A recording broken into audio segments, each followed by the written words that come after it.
แปลกสุดพ่อแม่พี่น้องเนาะเฮือนของน้องนุ่ยเนาะต่างเฮือนให้บักดีๆแต่ว่ามาแต่ใดบ่เห็นคนอยู่จักเทื่อพ่อแม่พี่น้องบ่ว่าจะเป็นน้องเนียมน้องนุ่ยเนาะธรรมดาถามมาก็เห็นน้องเนียมน้องนุ่ยอยู่ก็ยังดีเนาะพ่อของน้องนุ่ยสิเนาะอันนี้มาบ่เห็นพ่อแม่พี่น้องเนาะก็กระแจอีหยังก็บ่ได้ใช้เลยเนาะก็แปลกใจเนาะพ่อแม่พี่น้องบ่ฮู้ว่าเพิ่นไปทางใดนะ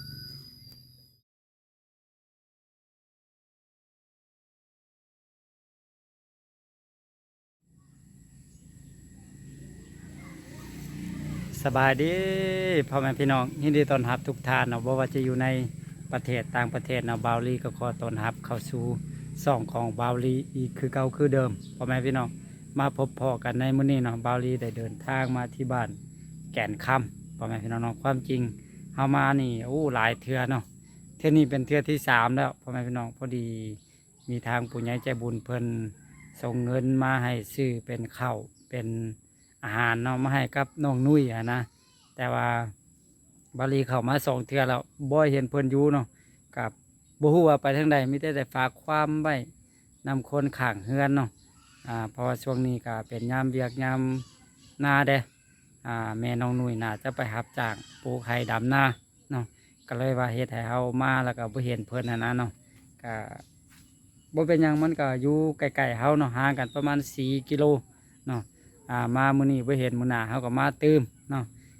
โอเคเนาะพ่อแม่พี่น้องเครื่องเฮาเอามาในมื้อนี้จะมีอย่างแดแล้วก็ผู้ใหญ่ใจบุญคือทานใดก็เข้าไปติดตามรับชมไปถามข่าวน้องนุ่ยน้ำกันพ่อแม่พี่น้องเนาะว่าตอนนี้เพิ่นเป็นอยู่จังใดนะ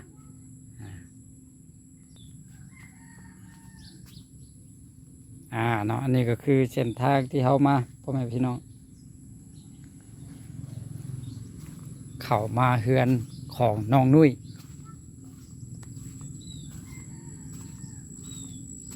มาเบิ่งก่อนเนาะว่าเพิ่นจะอยู่เฮือนบ่น่าจะบ่อยู่คือเก่าคือเดิมบ่ฮู้ว่าเพิ่นไปใส่เนาะเพราะว่ามาแต่เที่ยวบ่อยู่แล้วก็เฮากับบ่ได้ถ่ายคลิปให้พ่อแม่พี่น้องได้รับชมนำกันหั่นน่ะว่ามีงัวนั่ง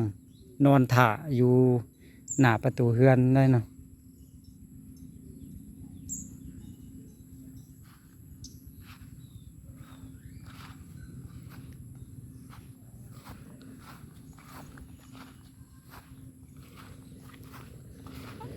อ่าบ่ได้ใช้กระแจสำหรับเพื่อนงัวก็มีคนอยู่เพื่อนบ่น้อยเพอบ่ได้ใช้กระแจเนาะนี่อ่ะ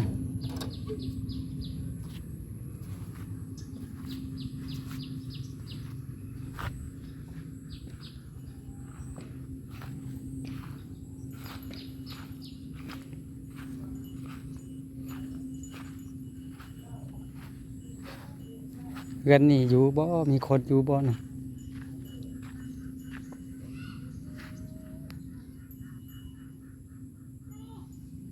บ่ฮู้ว่าเพิ่นไปใส่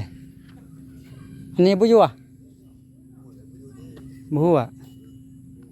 ไปใส่เนาะบ่ฮู้พ่อแม่พี่น้องเพิ่นก็บ่ฮู้คือกันเนาะ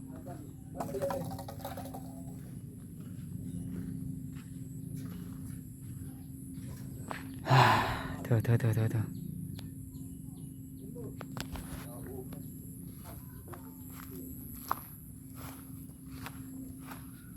นำบ่เขาก็บ่ได้สอบบ่ได้แซมเด้โอ้นำบักละลายพ่อแม่พี่น้องแต่ว่าเพิ่นฮักบ่อนามัยซื่อๆเนาะนำลายเติบ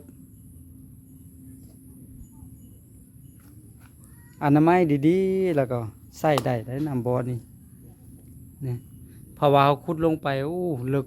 เนาะนี่นำ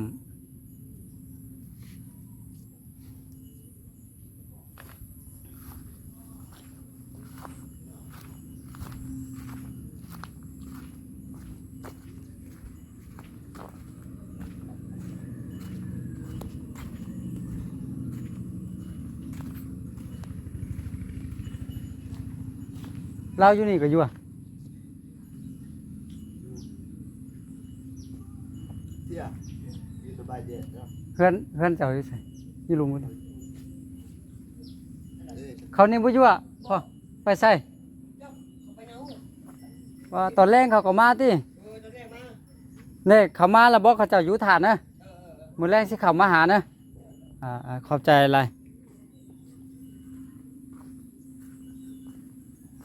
เนาะก็คือบ่อยู่คือเก่าพ่อแม่พี่น้องเนาะ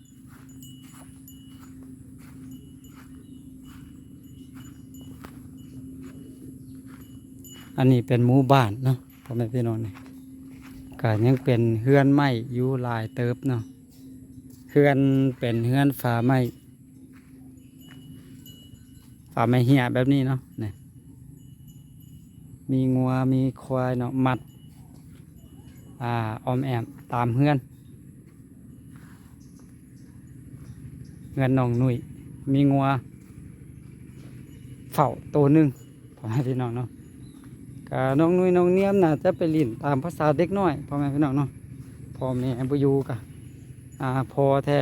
บ่ฮู้ว่าไปทางใดแต่ว่าแม่นี่น่าจะไปรับจ้างปลูกไร่ดำนาเนาะตามที่เฮาฮู้กันนั่นแหละแม่น้องนุ่ยเนาะมักไปรับจ้างเนาะบ่ค่อยอยู่เฮือน ก็หลายครั้งหลายคราวได้เข้ามานี่เป็นเทื่อที่3แล้วพ่อแม่พี่น้องแต่เข้ามาแต่เทื่อเฮาฮักบ่ได้ถ่ายคลิปให้พ่อแม่พี่น้องได้เบิ่งนํกันเนาะเฮาก็บอกเฮือนข้างเฮือนนี่แหละว่าให้บอกเพิ่นอยู่ถ้าเฮานะเฮามาเฮาก็จะได้เอาเครื่องเอาหยังมอบให้เพิ่นเนาะเพราะว่าผู้ใหญ่ใจบุญเพิ่นส่งเงินมาก็โดนแล้วเนาะตั้งแต่วันที่22 23นี่แหละเนาะตอนที่บาวลีพุ่นไปหาน้องปาลีน้องรัดพุ่นเนาะเพิ่นส่งมานะแต่บาวลีเข้ามาก็บ่เห็นเพิ่นอยู่จักเทื่อเฮาเครื่องเฮาก็ซื้อมาแล้วนะแต่ว่าบ่สร้างจะให้เพิ่นเอาไว้เพิ่นอยู่ก่อนเนาะ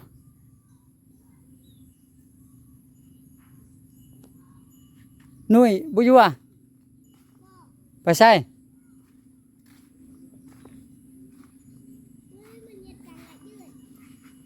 อยู่พุ่นโอ้หนุ่ยอยู่ฉันบอกมาไหมย่อแฮดเลยไปเอิดไหมเด็กน้อยว่าเห็นน้องนุ่ยอยู่เนาะเดี๋ยวเขาบอกเด็กน้อยไปเอิดให้เอาให้น้องนุ่ยใบก็ได้เนาะพ่อแม่พี่น้องเดี๋ยวเขารอถาดน้องนุ่ยก่อนเนาะซะเนาะถูกพ่อแม่พี่น้องเขารอถ่ายนี่ก็โดนเติร์ดแล้วเนาะน้องนุ่ยบ่มาเด็กน้อยน่าจะชอกบ่เห็นเนาะเดี๋ยวเขาก็จะได้กลับก่อนตอนแรกค่อยเข้ามาเติมเนาะพอดีฝากความไว้นำเพลินอยู่เนาะเทื่อนี้เป็นเทื่อที่3พ่อแม่พี่น้องเนาะเข้ามาบ่เห็นเพลินนะก็บ่สร้างจะเห็นอะไรก็กลับกับเพื่อนก่อนเนาะพ่อแม่พี่น้องเราค่อยมาอีกไหมแปลกสุดพ่อแม่พี่น้องเนาะเพื่อนของน้องนุ่ยเนาะต่างเฮือนให้บักดีๆแต่ว่ามาแต่ใดบ่เห็นคนอยู่จักเทื่อพ่อแม่พี่น้องบ่ว่าจะเป็นน้องเนียมน้องนุ่ยเนาะธรรมดาถามมาก็เห็นน้องเนียมน้องนุ่ยอยู่ก็ยังดีเนาะพ่อของน้องนุ่ยสิเนาะอันนี้มาบ่เห็นพ่อแม่พี่น้องเนาะก็กระแจอีหยังก็บ่ได้ใช้เลยเนาะก็แปลกใจเนาะพ่อแม่พี่น้องบ่ฮู้ว่าเพิ่นไปทางใดน่ะโธ่แดดร้อนเติบแล้วในหน้าตอนนี้นะเนาะบาวลีก็จะได้กลับก่อนแล้วค่อยมาตื่ม